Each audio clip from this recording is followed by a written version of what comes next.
And good morning and happy Monday and welcome to Power Talk. I'm your host, Adrienne, and you'll notice if you're watching us live that I'm in a new venue. I'm at my daughter's house, and so it's just kind of a new place for me to broadcast from, and I'm happy to be here and happy to be with you. Got a really good show on tap for you today, and it's all about remote viewing. In fact, medical remote viewing. My guest today is Nicole Myers Henderson. She's a dear friend and one of my soul sisters, and I'm happy to have her here to share with you what she does, which is pretty freaking amazing, if I say so myself. Welcome, Nicole. Thank you, Jean. It's a pleasure to be here. Thanks for having me. Oh, it's my pleasure, totally. And if y'all want to find out more about Nicole, her website is New Earth Essence Inc. Oh, Earth Essence Inc. EarthEssenceInc.com. And there's everything Nicole there. And Nicole's written a very powerful book. I interviewed her quite some time ago about her book. But today we're going to talk about what it is she does on a day-to-day basis. And what I'd like to start off with, Nicole, is can you tell kind of how you got into this, especially about your ability to diagnose your dad's race cars? I love that story. Well, my father had a team, Active Motorsports, back in the 90s and 90s into the 2000s. And I was invited into one of the races and got hooked. I really never thought that I'd be interested. Well, while there, I started patenting a race car simulator training system. And by accident, quite by accident, I leaned against one of the race cars and holding a question in my mind, like, what is the problem with this car? The car lit up in my mind's eye and it showed me the part that was bad. So I shared that with the crew chief and the team manager, and they made the change and they went out on the track and got their time in so that they could make the big race on Sunday. Wow. And that's what you do with people, right?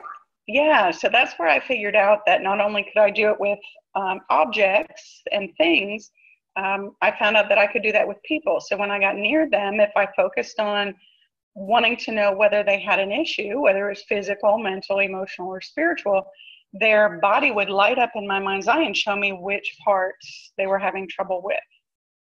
And this is kind of something that it's a skill that all of us can develop with practice, right? That's correct. Yes, we can.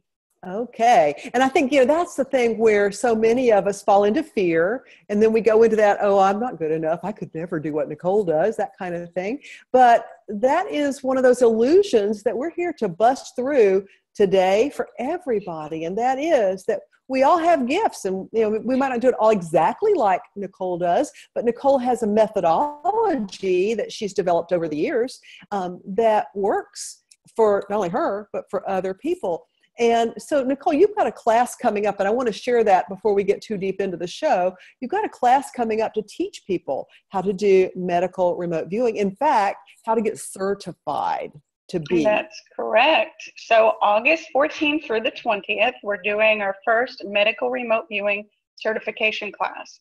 And we're only accepting 10 to 12 people. So we're keeping the class very small for a reason, so that each of the students gets the attention that they want and need in order to nurture their innate abilities to help people heal and help them figure out what's going on inside. So where's this class going to take place? It's going to be at the Nook in Davidson, North Carolina. So if our listeners look it up online, they can look up the Nook in Davidson, North Carolina. And if they want to sign up, they can actually go through my website to do that. So there's a link there under the events page, I believe it is, at EarthEssenceInc.com. Okay, and is Davidson, North Carolina, just on the outskirts of Charlotte? It's kind of northwest of Charlotte. So it's right near Mooresville and Cornelius. Okay, cool. So it's in North Carolina, folks, and it's near a major city if you need to fly in to do this. But if you're looking to hone your skills and really maybe develop a new life path for yourself, you could get certified to become a medical remote viewer. So let's talk about, what does that mean? Okay, so remote viewing was a protocol that was developed back in the 70s, late 60s, early 70s by the United States government and Stanford University. And they were actually training their soldiers to be psychic spies. Now, I don't really like the term psychic, only because it denotes that we don't know how we do what we do. But what we're finding out is that science really does prove how sensory we are, right down to the inner workings of the cells of our body. So when we each do an innate ability to sense things, see, hear, smell, taste, and feel, but we also sense things beyond that. Remote viewing helps us go further. It takes us into more into the universal cache, the information that exists in all matter, molecules, and particles. So remote viewing also keeps us in a state of being unbiased. So we're not connected to the story that plays out in our mind about a particular, like if something pops up intuitively, those of us who do intuitive work, something may pop up and a story comes with it. Our human mind wants to finish that story. It wants to, have you ever seen those pictures where they're not finished, like they're just lines drawn on a piece of paper? And our mind looks at it, it's like looking at the clouds, and we see something and then our brain says, oh, well, that's a turtle, or that's a frog, or that's a skyscraper. Well, remote viewing keeps us out of that, keeps us in the fuzzy mind space, so that we can allow the picture, the snippets of pictures, to develop further. So it's not, usually with intuition, we stay with it longer and then again, try to finish the storyline ourselves. In remote viewing, you stay in that fuzzy logic and allow the picture to come into clearer view. So we stay with that pure information that streams in, and it's a very quick process. So you say this was developed back in the Cold War days to set up for spies, but I think the more pure application of it is what you're talking about now, is to use it to quote unquote spy into the body to get information that maybe medical science wouldn't be able to obviously see with a CT scan or an MRI or a blood test or that kind of thing. Is that correct? That's correct. So I'll give you an example. A friend of ours had called and said that his dog was having some health issues, and he had taken him to the vet. The vet had run some scans and didn't notice anything. So he had called to say that they were moving him to the emergency vet for the weekend, and just wanted to let us know that they may not be able to save him. So of course we empathize with what's going on with his dog. And I offered to stop by and touch the dog to see if I could see anything. And when I went in, it was interesting. The veterinarian was standing there. He wanted to see what I was up to. So I walk in, I touch the dog, and the dog, of course, greets me and is happy to see me. But as I touch the dog, he takes me, as I hold in my mind's eye, I want to see what's happening inside. The dog shows me a piece of plastic, and it looked like almost like a pipeline, and he showed me that he was really angry about it and that he chewed it out. So I referenced that with the veterinarian. He said, yeah, we had the port in this morning and he chewed it out of his leg, so we had to put a new one in. So then I go back to touching the dog again, and our bodies, as I said, we're sensory, so our bodies kind of act like a human MRI machine. So when I touch the dog and say, okay, show me now what the trigger is for this illness, whatever this is you're feeling, I get transported into the stomach and I see a mass. And it was a white mass, looked a little cloudy. And I referred to that, told the doctor, and the doctor said, well, we took scans, we didn't see anything. And I said, well, if you look in this particular spot, you'll find it. So I let the dog know that I would be back to check on him again, and we said our goodbyes. The doctor went back and did the scan on that exact area and found the tumor, found the mass. Unfortunately, it took up a good portion of the gut, and if the veterinarian had tried to cut it out, he would have had to take out a good portion of the stomach, which means that the dog would not have had a very good quality of life. Mm. So that's just an example of what our sensory body can do. Remote viewing takes us into that deeper space where we don't ever have to see the client. So it's a protocol, it's a template that I developed based on human body, animal body, car parts, whatever it is I'm trying to remote view. And it keeps us out of that, finishing up the storyline. If we can't touch that body, we can, through remote viewing, perhaps mind meld with the patient to determine what do they feel about what's going on, what does their body want to show us, and then what does that body need in order to heal itself. So like with the dog, I knew that a new scan needed to be done. I knew what area, and also knew that they were going to try to do surgery and that they probably weren't going to be able to save him. Yeah. So that answered one of my questions for me, which was going to be, well, do you have to actually touch the person? So you don't. You just, you just do the intention thing. And, I guess really bodies and animal bodies and car parts and all that, we're all just energy, right? That's it. Everything within our environment is made of energy, and everything that we can't see is made of energy. So it's just really, it's us, our minds are so powerful. If we just hold a question in our mind to see something in particular, we are transported into that space, into that universal cache where all this information exists. And we get to see, hear, smell, taste, and feel everything we need to know about what we're questioning. That's so interesting. You know what? We've got a caller. I don't know if this person wants you to look into their body or not, but perhaps they do. It's area code 251. So who are we speaking with? Hi, good morning, Jean. This is Doris. Hi, Doris. How are you? I'm doing great. So is there something that Nicole can help you with? Yes, I have been diagnosed with high blood pressure for many years now, and I don't really want to take medication, but I'm trying to control it with diet. But anyhow, I would like her to see if whatever she sees, I don't want to, and if she has any advice, I would just welcome it. Okay. Hi, Doris. It's nice to meet you, and thanks for calling in today, honey. I'm sorry you've been having this issue. When I tune into the energy of your body through your voice, what I feel, I'm taken directly into your spine. So it feels like there's something going on. Well, of course, I can feel right into the cervical spine around C5 and 6, but also right into your thoracic cavity, looking at the thoracic spine as well, right around the heart. So we're looking at it looks like T4, 5, T4 through 7. So it feels like pressure. So again, with remote viewing, we use a lot of descriptors just to describe what it is we're sensing. So it feels like pressure, but it also feels like emotional pressure.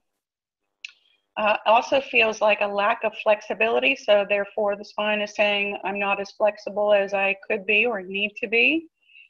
Do you do any flexibility type exercises, honey? No, not really. Okay. Yeah, I can see that's a problem. Yeah. Okay, yeah. And then the other thing is I'm taken directly to your feet. So feet, looking at emotional, mental, and your feet are like, I feel like there's when I'm looking at anything from the waist down, it would lead me into looking at life path. Where am I headed? What's going on? How am I going to handle certain things? So worry and concern feels like the feet are kind of hovering above the floor and the ground. Also lack of flexibility there. So maybe some difficulty walking, or maybe, and again, the first thing that showed up was emotional, mental. So I'd say that's something to pay attention to. There's a technique that I use called cellular memory therapy, where I teach you to go into your body and communicate with the cells of specific parts, so that we know exactly what your body needs in order to heal itself.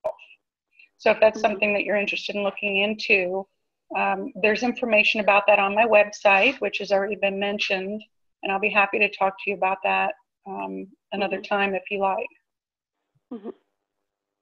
Fantastic. I hope that helps, Doris. Yes, thank you so much. You're welcome, dear.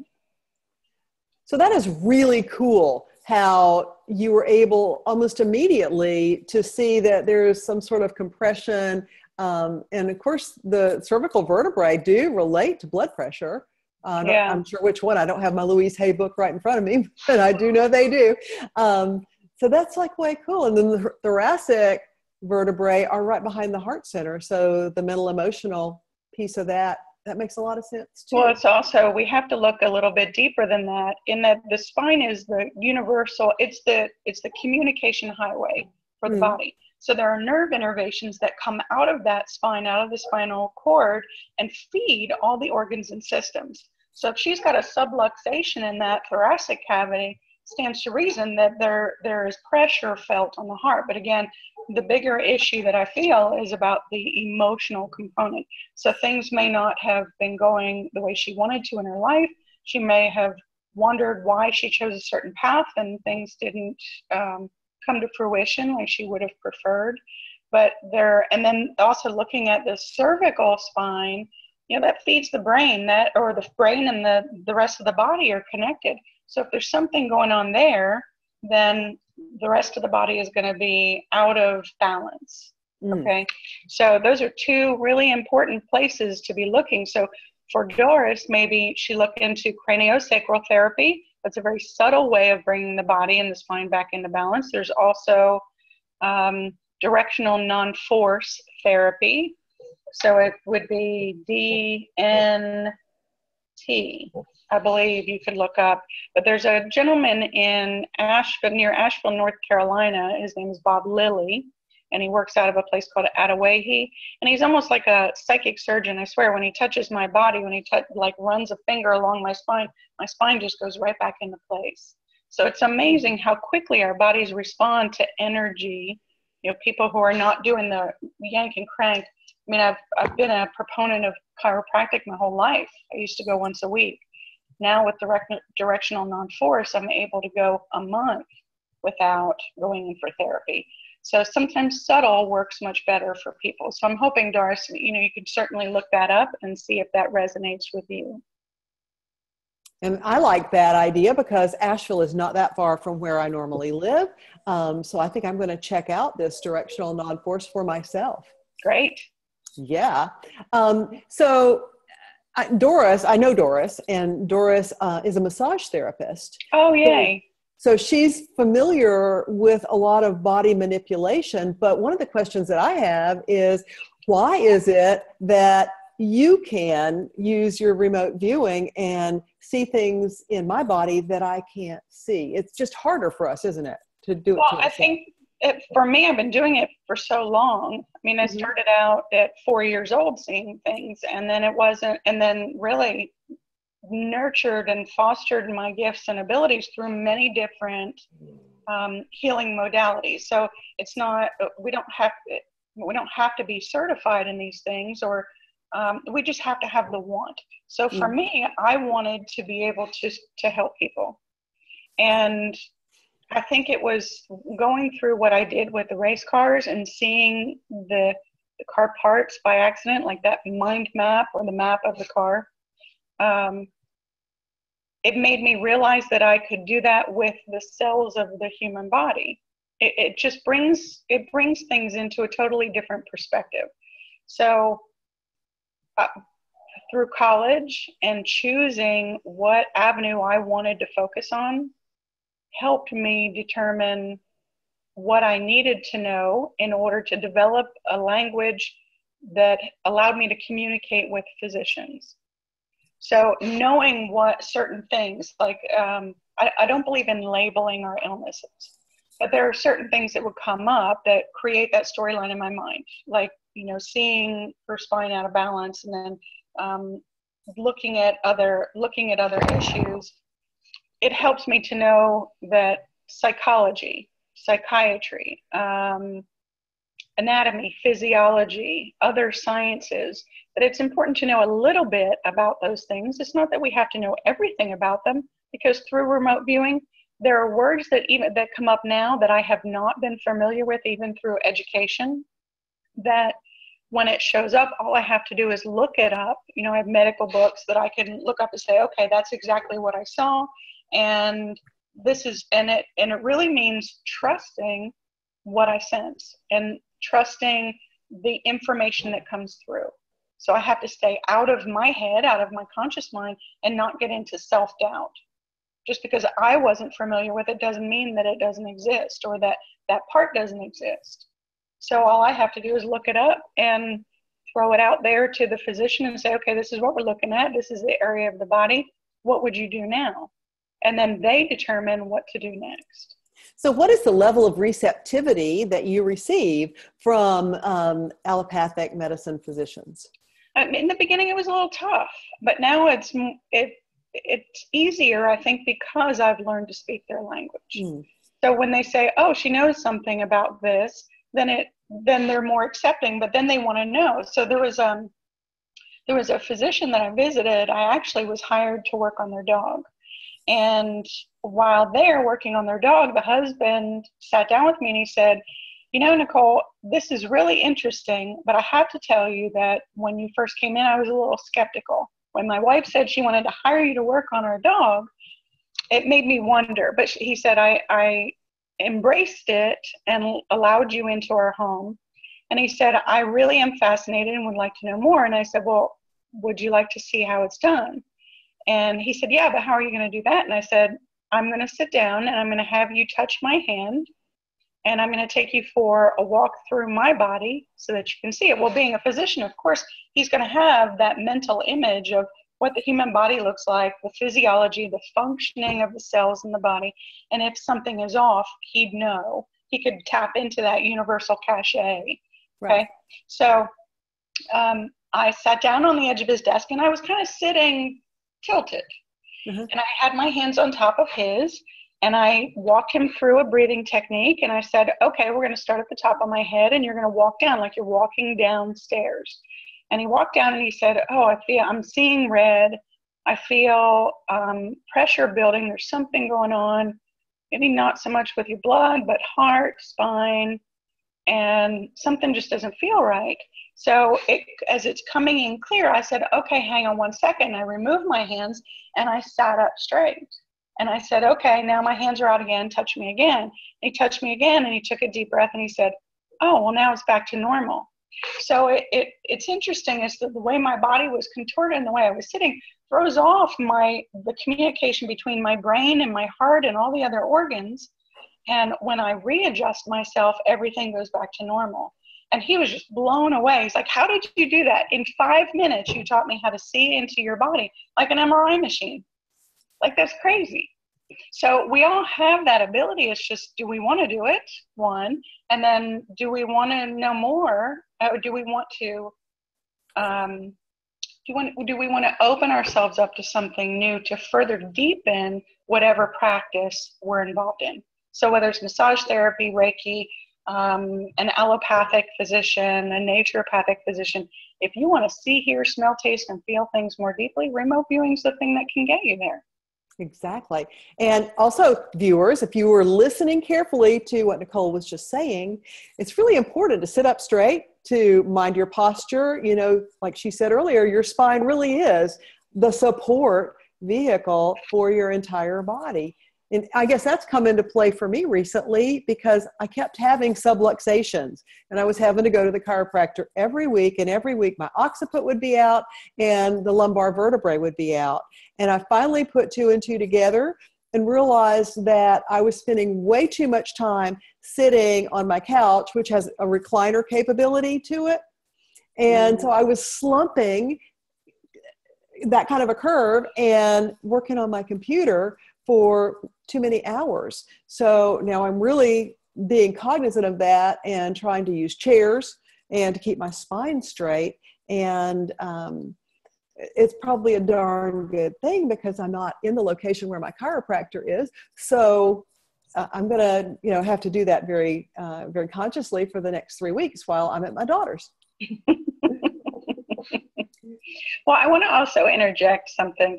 Remote viewing, although it's a template or technique, a protocol that was developed by Stanford and our government, it's existed for a very long time. Native Americans, although they didn't reference it as remote viewing, Native Americans would use creative imagery or their thought processes to invade enemy camps, or to see a war, see the outcome of a war, or to be able to elude someone, without being hurt.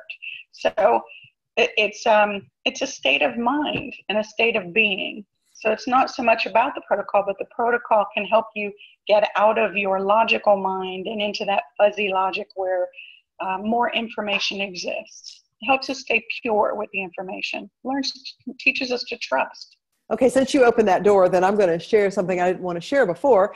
So for many years, I studied the Rosicrucian philosophies. And part of the initiation strategy as you go through the Rosicrucian initiations, one of them is to learn how to do remote viewing. And yeah, and so I had actually studied it, and their philosophies go back to ancient Egypt. So it takes that sort of a path or a tack. And I didn't trust that I was actually doing it properly, but the exercise that I was doing at that time, I was living in Atlanta, and I was working on my cabin in the North Georgia mountains and doubling it in size. So there were workers that were there every day working on the cabin. So what I was doing every day was I was tuning into my cabin to see what progress or lack thereof had been made. And I thought I was really screwing it up, because I would look and everything would be in the exact same place every day when I looked. When I got up there on Friday night, sure enough, they hadn't been there all week long, and everything was exactly as they had left it. Nothing had been moved and nothing had been, pushed further. And then I realized, wow, okay, so maybe I was seeing it. So I kept at this, and I was really spying on their process and their progress. So I knew when they were working, and I knew when they weren't. Yay. Yeah. Because sometimes that's what we need, is to experience something and then get confirmation of it later. That really helps us learn how to accept the information that comes. Exactly. Now, one of the things when I was reading the flyer for your upcoming class in August, one of the things that it talked about was the fact that there are many possible potential realities that can exist for a particular situation. And so then, it depends on what choices we make, which of these outcomes actually happens. Can you speak to that a little bit? Exactly. So in remote viewing, we always refer to the probable future. Mm-hmm. Because again, when we're in our conscious state, we may be lusting after a particular outcome. We think we have to go down a particular road. So often when I'm hired to do, let's say, a business remote viewing, I will remote view how many different options or opportunities exist for the business owner. If I travel down this path, what can happen? So I always I want to give them the choices, the different probable futures that can exist should they choose to travel down that road. So they know that in a particular mindset, there are certain things that they may not have thought of. So it's just, for me, it's not about one reality existing for someone. Sometimes they need to know that there are multiple options that they can choose from, and it frees up their energy and reduces stress on their body. Exactly. And it opens up their free will. You're not telling them that this is what has to happen, exactly, which would be in violation of it. Wow. Well, this has been exciting. So viewers, Nicole's class coming up. Tell me the date of the class again, Nicole. August 14th through the 20th. So those that want to sign up should do so within the next few weeks. I think the last acceptance will be July 1st. And then we'll make sure they get all the information they need. But they'll be certified through the Western Institute for Remote Viewing. And Dr. Wayne Carr heads it up, and their final exam will be with him. They'll do the class with me as the instructor. So I'll give them the information they need, and they can find it on the website also. And that is Earth Essence Inc., EarthEssenseinc.com. Thank you so much, Nicole. This has been fun. and look forward to seeing you again real soon. Thanks, honey. I love it. Love you. You take care. All right. And next week, viewers, my guest is going to be Maureen St. Germain, and we're going to be talking about how sacred geometry can influence your life. Maureen St. Germain is a best-selling author, and I'm sure you're going to love the information that she brings forward. And until next time, remember, people who take responsibility for their lives create the reality they desire. Ciao.